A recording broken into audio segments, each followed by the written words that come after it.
පුංචි කාලේ අපිට ප්ලේන් යන සද්දයක් නැත්නම් හෙලිකොප්ටරයක් යන සද්දයක් ඇහුනම දුවගෙන එළියට ඇවිල්ලා උඩ බලන් ඉන්න පුරුද්දක් තිබුණා මට නම්. ඒ කියන්නේ අපි ආසයි ප්ලේන් වලට හෙලිකොප්ටර් වගේ දේවල් වලට. ඒ දේවල් වලට ආසාව ඔයාලා වෙනුවෙන් තමයි අද මේ වීඩියෝ එක ඔයාලට පේන ඇති පිටිපස්සෙන් මොනවද තියෙන්නේ කියලා.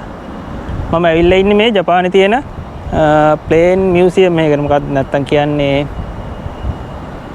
ගුවන් යානා කෞතුකාගාරයකට. මම තාම ඇතුළට ගියේ නැහැ. මේ තියෙන එළිය වටේ තියෙන ඒවා. අපි බලමු ඇතුළට ගිහලා මොනවද තියෙන්නේ. මේකට ටිකට් ගන්න ඕනි. ඔක්කොම විස්තර කියන්නම්. අපි එහෙනම් යන් ඇතුළට.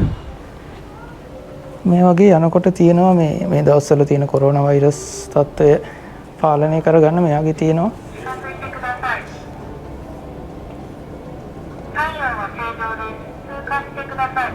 අපේ උෂ්ණත්වය මැනෙනවා.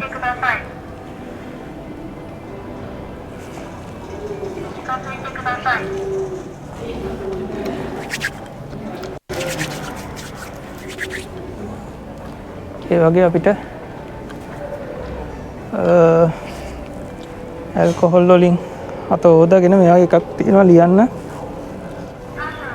මේ වගේ අපේ විස්තර ලියන්න ඕනේ, නම, ඇඩ්‍රස් එක, ෆෝන් නම්බර් එකම ලියලා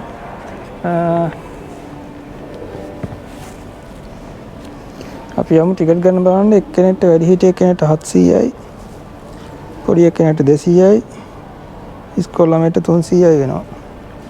සාසෙ කොහෙද ඉදස්ක? はい、ありがとうございます。ありがとうございます。2人です。はい、何か割引になるものとかではないですか？はい、では700円です。通常料金で2名様で、1400円になりますね。はい、1万円お預かりします。1600円お返しになります。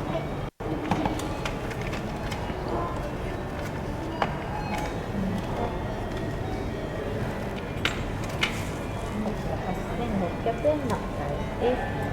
入館券こちらシールになりますので、見えるところに貼っておいてください。シールがあれば今日何回でも出入りしていただけます。ありがとうございます。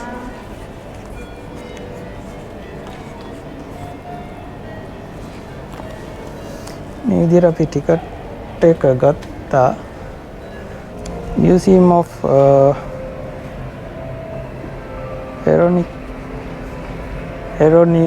Aeronautical එක කියව ගන්න බෑ. මොකක් හරි. අපි ටිකට් එකෙන් ඇතුළට ආවා. මේකේ නම් තියෙනවා ගොඩාක් දේවල් තේරෙන්නේ නැහැ. මේ තියෙන ලොකු මොකක්ද ඒකට කියන්නේ? එන්ජින් එකක්. මොකේද? එයාබස් එක. කියන්නේ මගී ප්‍රවාහන ගුවන් යානයක.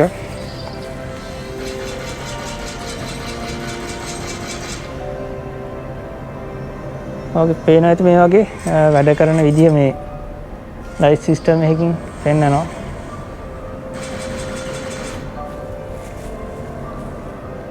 තියෙන ටර්බයින් එක තියෙන තැන.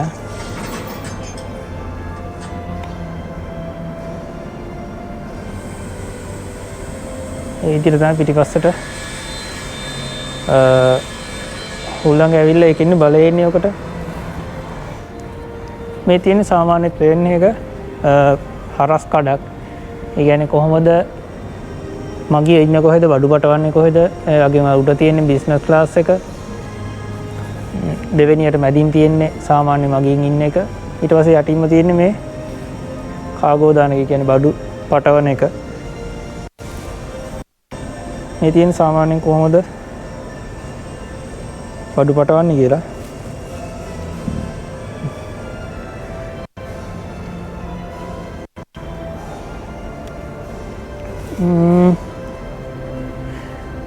එහා පැත්තේ තියෙන ඇත්තම කොහොමද ෆ්ලයිට් එකක් ඇතුළේ මොනවා වගේද කියලා බලන්න අපි කියලා බලමු.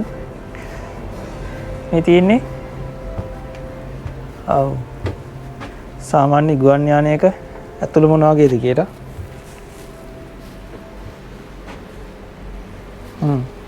අපිට ෆ්ලයිට් මොකක්ද ඒකට කියන්නේ, කැබින් එකට යන්න බෑ. මේ වගේ එළියෙන් නම් බලන්න විතරයි පුළුවන්.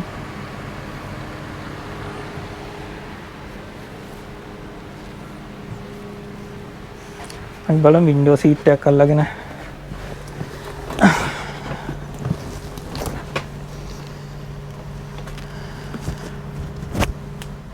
මේ මියුසියම් එක තියෙන්නේ නරිතවල නරිත එයාපෝට් එකේ එක පැත්තක තියෙන නරිත එයාපෝට් ටර්මිනල් 1 එකට ඇවිල්ලා බස් එකේ එන්න පුළුවන් යෙන් 200 ගණක් යන්නේ මේක හදලා තියෙන්නේ 1989 කියන්නේ මේ ගුවන් යානා ප්‍රවාහනයේ ඉතිහාසය මොන වගේද කියලා පෙන්වන්න තමයි මේක හදලා තියෙන්නේ මේ වගේ වින්ඩෝ සීට් එකක් අල්ලගෙන ලංකාවට යන්න දැන් නම් ආසයි මෙහෙමවත් ඉතින් ප්ලේන් එක නැගලා බලමු මේ කොරෝනා තත්ත්වය ඉවර වෙනකම්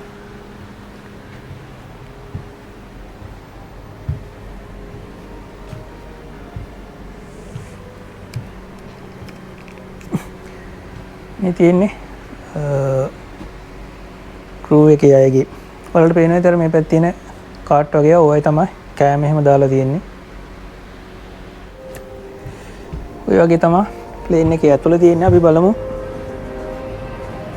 මේකේ උඩ තට්ටුවක් තියෙනවා මේකේ උඩටම ගියාම පේනවා නරිත එයාපෝට් එකේම ෆ්ලයිට් බාන විදිය නගන විදිය මේ එයාපෝට් එකේම එක පැත්තක මේක තියෙන්නේ අපි ගිහිල්ලා බලමු උඩට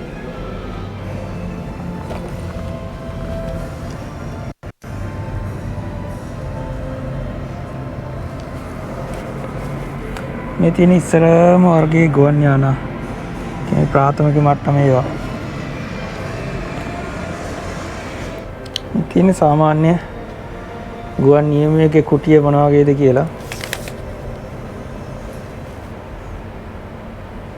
ඔයාලට පේනවා ඇති අර කන්ට්‍රෝල් ටික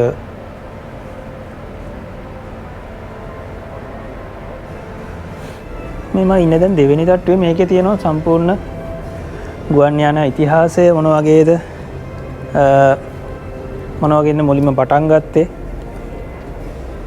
ඔයාලට පේනවා ඇති මුලින්ම අර රයිට් සහෝදරයෝ හැදුවා වගේ ගුවන් යානාවල ඉඳලා කොහොමද ටික ටික වර්ධනය වුනේ ඒ වගේ විස්තර ඔක්කොම මේකේ තියෙනවා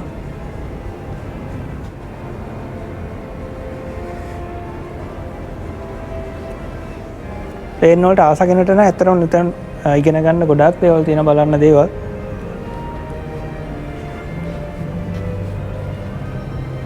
මේ තියෙන දෙවෙනි ලෝක යුද්ධ කාලේ වගේ ඒගොල්ලෝ mechanic license for maintenance aircraft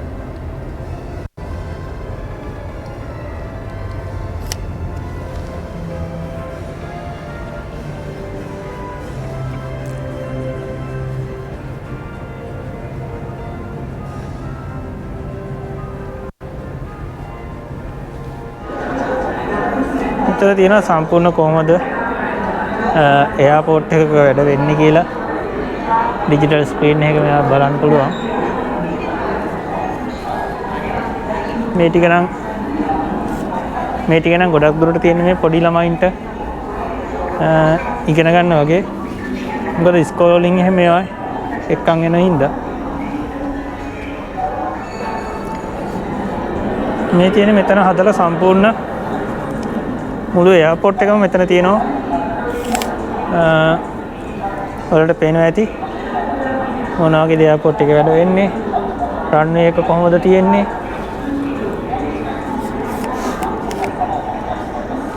මෙතන අපිට තියෙනවා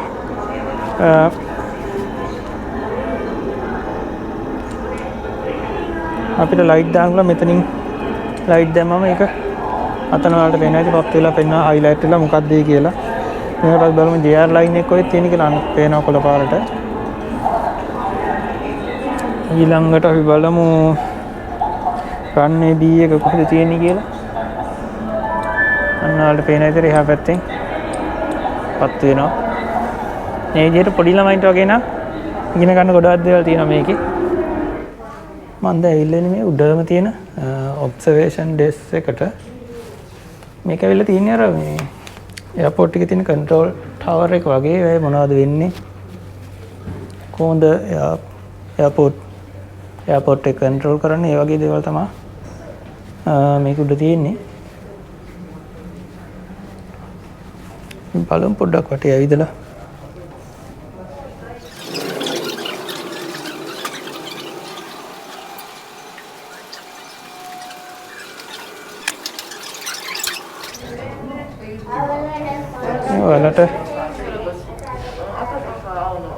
ඔයාලට ඈතින් පේන්නේ නැත එයාපෝට් එකේ රන්වේ දෙකක් තමයි තියෙනවා. එක ප්ලේන් එකක් දැන් යන්න පටන් ගන්න හදන්නේ.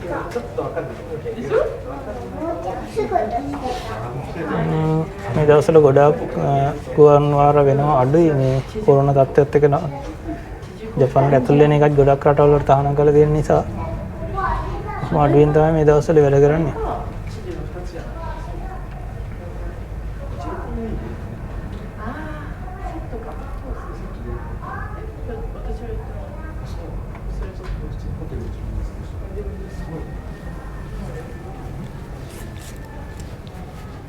ඊළඟට අපි බලමු ප්ලේන් එකක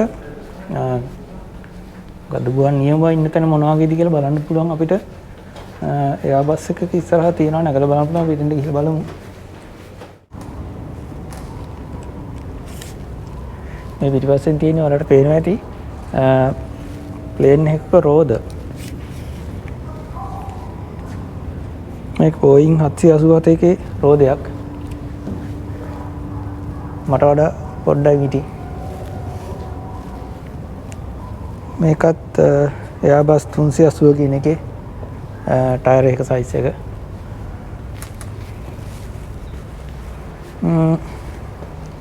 ඔයාලට පේන්නේ නැති මෙතන මේ නවත්තලා තියෙන්නේ Boeing 747 කියන එයාබස් වර්ගයේ ගුවන් යානයක්.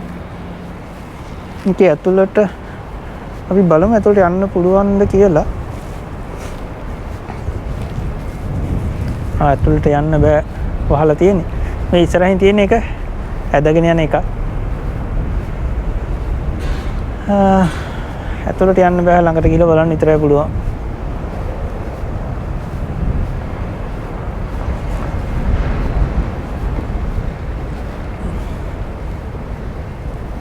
ඉතින් මේකෙන් අර වාහනේට ජැක් කරලා ඇදගෙන යනවා.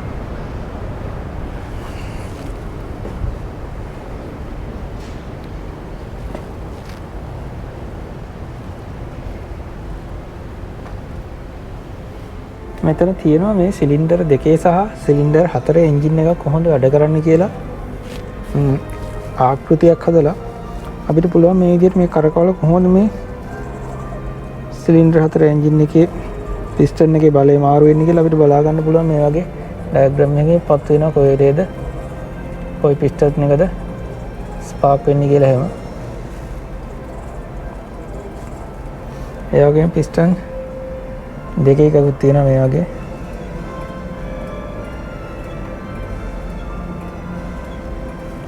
අතර මේ වගේ දේවල් ඉගෙන ගන්න කෙනෙක්ට නම් ගොඩක් වටින තැනක් මෙතන.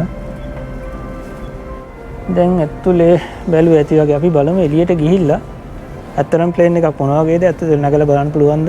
ඔය වගේ විස්තර ටික බලමු ගිහිල්ලා එළියට. මේ වගේ තියෙනවා අපිට ප්ලේන් වල ආකෘති සල්ලි දීලා ප්ලේන් වල ආකෘති අපිට සල්ලි දීලා ගන්න පුළුවන්. මේ වුණා ටිකක් ගණන් වලට පේන ඇති මේක yen 15400ක් වෙනවා. ඊළඟට මේ පොඩි එක 6600ක් වෙනවා. ඊට අමතරව මේ කාසි තියෙනවා මේවා නම් ගන්න අතන මැෂින් එකක් තියෙනවා.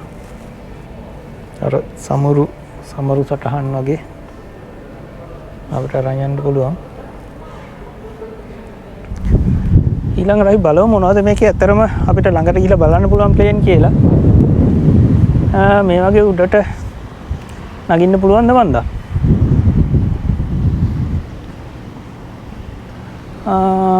එකකවත් නගින්න බෑනේ. මේ තියෙන්නේ මේ ප්ලේන් අර ඇදගෙන යන වාහනයක්.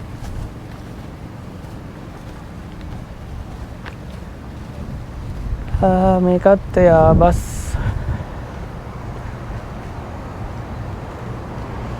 එයා කමාන්ඩ් 680 ඒෂියා එයා සර්වේ කියලා තියෙනවා.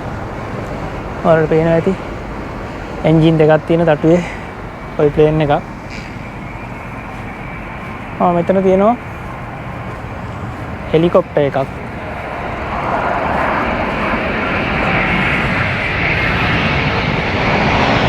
Robinson R22 delta helicopter.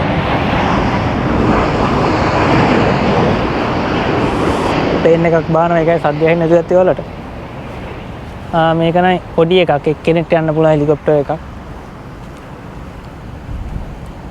ඊළඟට තවත් තියෙනවා සැහැල්ලු ගුවන් යානයක්. මේ එකක් හරි ඇතුළට නැගලා බලන්න තියෙනවා නම් තමයි ඇත්තටම මේ ආපේකේ වැඩක් නැතිනවා නැත්තම් ඒකෙත් නගින්න බෑ වහලා තියෙන්නේ. Skyhawk 172 P කියලා මොඩල් එකක්. බිම තියෙන එකක් තියෙනවා අපිට අල්ලලා හරි බලන්න පුළුවන් නගින්න බැරි වුණාට.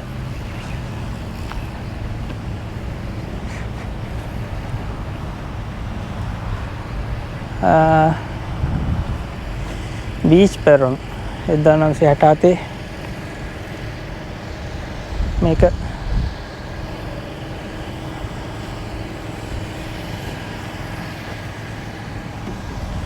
මේ තියෙන තට්ටුවේ ඔයාලට පේනවා ඇති මේ උඩට පාත් කළා තමයි මේක කන්ට්‍රෝල් කරන්නේ අකුළු දලුත් බඳලා.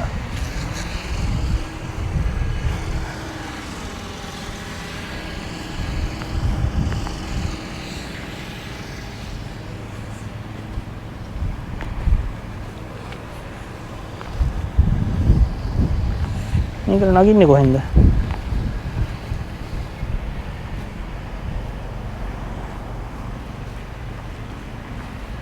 ඊළඟට තියෙනවා මේක නම් අතෑරලම දාපු එකක්.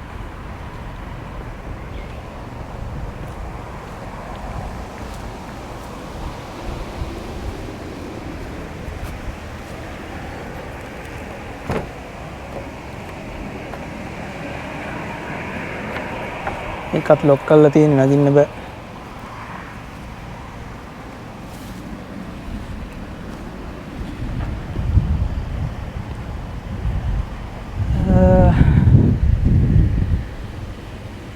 බීච් බොනන්සා මම හිතන්නේ මේ වතුරට සී ප්ලේන් එන්නේ නැති වතුරට බාන.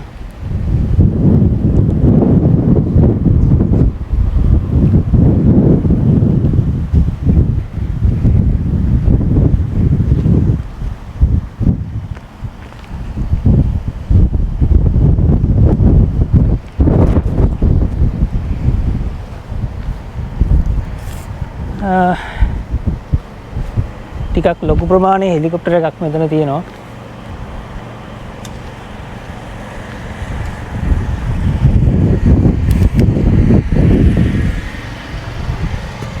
ඒක පේනවා ඒක ඇතුළ.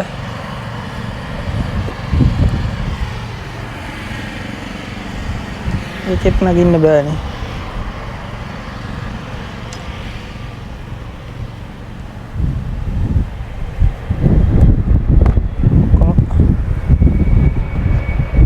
ලොක් කරලා තියෙන්නේ.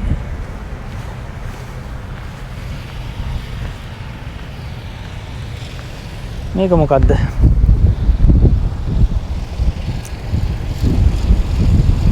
සෙසීනා 400 කුසා.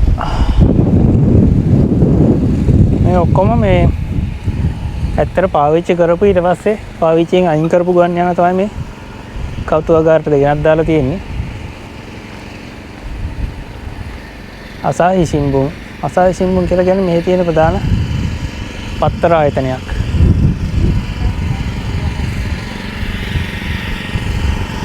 අර එක හෙලිකොප්ටරයක් ඒගොල්ලෝ සුද්ධ කරනවා.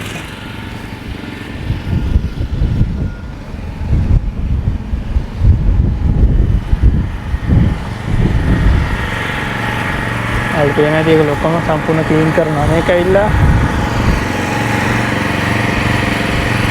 Aerosflight SA330F කියලා මේක නම් සායන ලොකු ප්‍රමාණයේ හෙලිකොප්ටර් එකක්. අර එකක් යාලා සුද්ධ කරනවා ලස්සනට.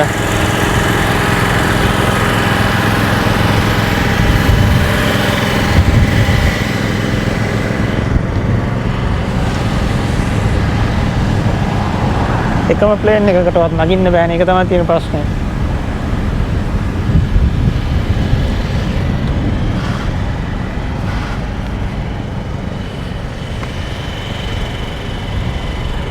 මේක නම් ප්‍රොටෝටයිප් එකක්. ඇත්ත එකක් නෙවෙයිනේ. අනේ වන්දා.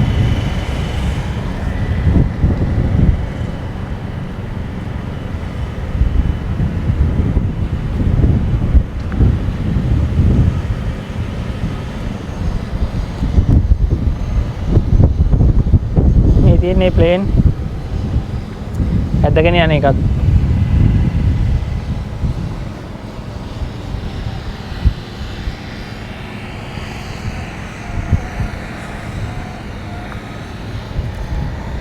මේකයිල Fuji FA300 Rockwell Commander කියලා 700 මොඩල් 700 ප්ලේන් එකක්.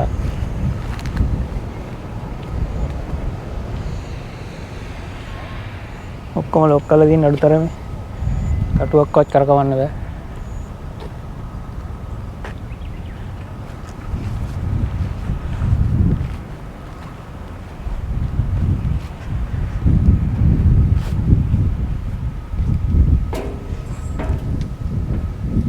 ඔයාලට පේනද මේ ප්ලේන් එකේ එන්ජින් එක ඇතුළ ඉස්සරහ තමයි තියෙන්නේ ෆෑන් එක. ඒකත් ලොක් කරලා ඉගෙන ඇතුලේ සීට් මුකුත් නැහැ. නිකන් තට්ටුවක් විතරයි තියෙන්නේ.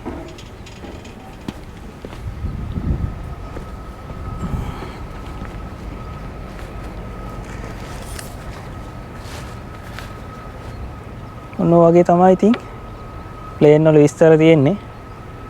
ඔයාලා ජපානයේ ඉන්න කෙනෙක් නම් මට කියන්න බැරුණා ලොකේෂන් එක. මේක තියෙන්නේ නරිත එයාපෝට් එකේ ටර්මිනල් 1 වල බැහැලා බස් එකකින් අඩි 10ක් වගේ එන්න පුළුවන්. Google Map එකේ සර්ච් කරා නම් ඔයාලට අහු වෙනවා.